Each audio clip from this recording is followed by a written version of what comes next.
They do this by focusing their minds away from the pain and onto other thoughts. For example, it may be something that they're meditating on, like, say, a mantra or an image of God or some beautiful scenery or something like that. They'll fill their mind with that information only and kind of block off the pain. And by that means, then, they are able to not experience it, because they're able to literally control and construct what they experience. They choose what they experience. The ability of the brain to regulate pain perception has huge potential.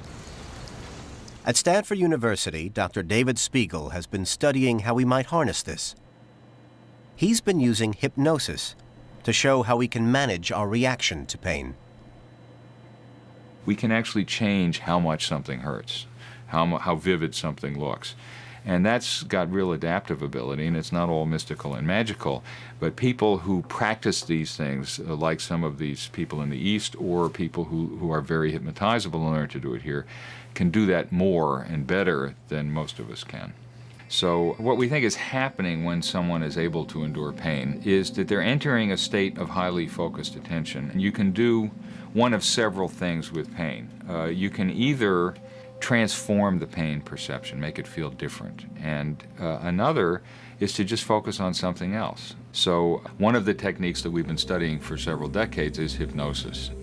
I want you to imagine right now that you're concentrating somewhere safe and comfortable, a bath, a lake. Hypnosis is a state of focused attention, not unlike getting lost in a film or a book.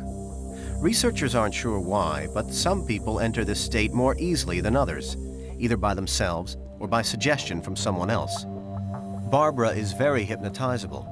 Dr. Spiegel is investigating whether, under hypnosis, she can block out a visual stimulus in the same way as the sadhus block the stimuli of heat and pain. Now, with your eyes closed, I'd like you to build up an image of a solid wall that would cover the right side of the computer monitor in front of you. Barbara has been told to mentally construct a brick wall. For her, this will effectively obscure part of the screen. Let your eyes open. Can you tell me what you see, Barbara? Black bricks on the right side of the monitor. Okay. Now, in a moment, we're going to show some letters on the computer screen. And what I want you to do is to press the button any time you see the letter A. Are you ready? Yes. Okay. During the experiment, the electrical activity in Barbara's brain is recorded through her skull. In this way, we are able to examine her brain's response to the visual stimulus, the letters flashing on the screen. Barbara does not press the buttons in reaction to the flashing letters, because for her, they are masked by her imagined brick wall. So Dr. Spiegel is able to establish whether Barbara has actually obscured her vision of the letters, or she just thinks she has. You can imagine now that you're looking down on the top of Barbara's head and looking at the patterns of activation in her brain. And you see the red indicates higher activation in response to these stimuli that were presented on the right side. This is a normal response. This is the pattern of response during the hypnotic obstruction. So you can see here that the occipital cortex is responding very little to the stimuli that are presented on the right because she has this obstructive hallucination of the black bricks blocking her view. So this shows that she reduces the pattern of activation when she's having this obstructive hallucination in the part of the brain that would ordinarily be processing these visual signals. A hypnotized Barbara has been able to control the amount of information reaching her brain. This focused attention has allowed her to interrupt the neural pathway that would normally transmit the signal. So when she believes she doesn't see it as clearly, in fact, her brain is acting as though she doesn't see it as clearly, believing is seeing. Barbara was using hypnosis to alter her visual perception. It's also effective in influencing our perception of pain. The application of this is that hypnosis can be used to treat all sorts of pain problems, the pain involved in some medical procedures and the chronic pain of illness and injury. People are saying we would like to find other ways to cope with some of these chronic problems, and medication is fine as far as it goes, but aren't there other things we can do? And the answer is there are. that there are simple, straightforward techniques that have a much better risk-benefit profile than most medications. And we would do well to be more vigorous in exploring that part of the mind-body equation. We have seen that people are able to endure and transcend pain with the help of their faith and those around them. We have seen people take control over their own pain experience. And we've learned that there may be methods of pain management which we can apply to our daily lives. Pain in its simplest form is what happens when we incur injury. The resulting pain message is relayed to the brain and we're alerted to danger. This is how pain has been studied over most of the last century, but we now know that it's more complex. Many people are actively engaged in functional brain imaging and doing for the first time a top-down examination of the signaling related to pain. In the past, we always studied it from the bottom up. We would create signals of tissue injury and we would chase these signals upward. We can see, looking from the top down, that is what goes on in the brain, that the end product of this is extraordinarily complex. So the challenge now is to understand how it is that all of these things happening in the brain produce awareness. So pain involves much more than electrochemical messages. Once the pain message is received, the brain evaluates and reacts to it. The impact of pain is highly dependent on meaning, and so the study of pain requires an interdisciplinary approach.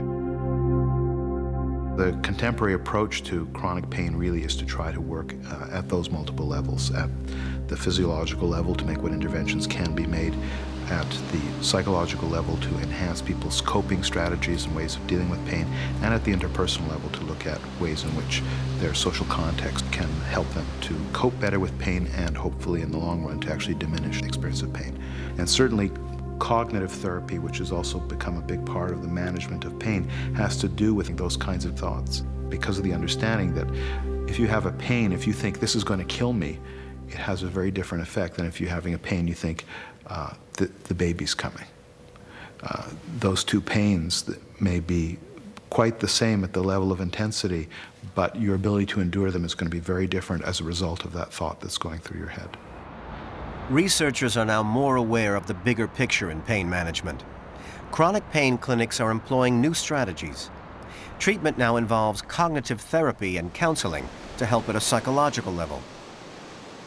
And the family and support networks of chronic pain patients are included in the overall pain management strategy. But for some, this new approach is not embraced broadly enough in healthcare. There's so many failings with pain today in pain management. My own feeling is that this is a disaster area for medicine. And in the care of chronic pain patients has generally done a poor job. And I think that's reflected in the enormous amount of dissatisfaction with the way that pain is managed. If we learn something about the cultural meanings of pain, one of the benefits should be in the area of pain management. The examples we have investigated are extraordinary. And the communities we visited do practice their faith to an extreme degree, but they all draw upon cultural factors to manage their pain. And it's possible we too could rely more on our own support networks to ease the pain we may be feeling. In the Philippines, the Christos and the Flagellants believe their pain will bring a positive outcome and that the prayer they offer up will eventually take their pain away. This power of faith has potential, and we've seen that theologians and scientists are attempting to measure its effectiveness in pain control. You can see how complicated but how fascinating the implications of this might be for approaches to medication, approaches to chronic pain, approaches to pain at the end of life, and so on and so forth. It would mean a very, very individual approach to the pain of each patient, depending on that patient's spiritual practice and spiritual maturity. So the answer to our chronic pain problem may lie within ourselves. Shi Yanming showed us that after years of disciplined mental and physical training, he is able to govern his own pain totally. And though we may not share his skills in meditation and martial arts, we could trust in our own mental resources and strengths. And this has implications for science. We have learned a great deal about how we may help people with the kind of thinking that they do so that they do not create spirals of catastrophic thinking and negative ideas that only add to the bad feelings and make the whole experience of pain worse than it needs to be. We understand the importance of relaxation and how powerful something as seemingly trivial as relaxing can be when it's done powerfully and skillfully and directed at a pain problem. Through meditation, the sadhus of India are able to block out the pain of some extraordinary practices. Now, medical experts in the West are revisiting a comparable mind-focusing technique, hypnosis, as another tool in pain management. One of the oldest uses of hypnosis was actually as a general anesthetic prior to the introduction of ether anesthesia in the last century. And so it's taken us more than a century to rediscover the fact that there are ways in which we can utilize and control our brains to control pain. But in medicine, we tend to be so biotechnological that we're always much more willing to accept the possibility that some physical intervention works, even if the evidence isn't there, than we are the probability that people can address certain aspects of their pain experience just by learning techniques of mental control. Addressing our own pain and utilizing our inner resources is very much a part of a newer approach to pain management. Pain control is a growing priority in healthcare, where treatment increasingly embraces the whole patient, their lives, and their own will. And any innovation and advances in pain management can only be good news for pain sufferers everywhere.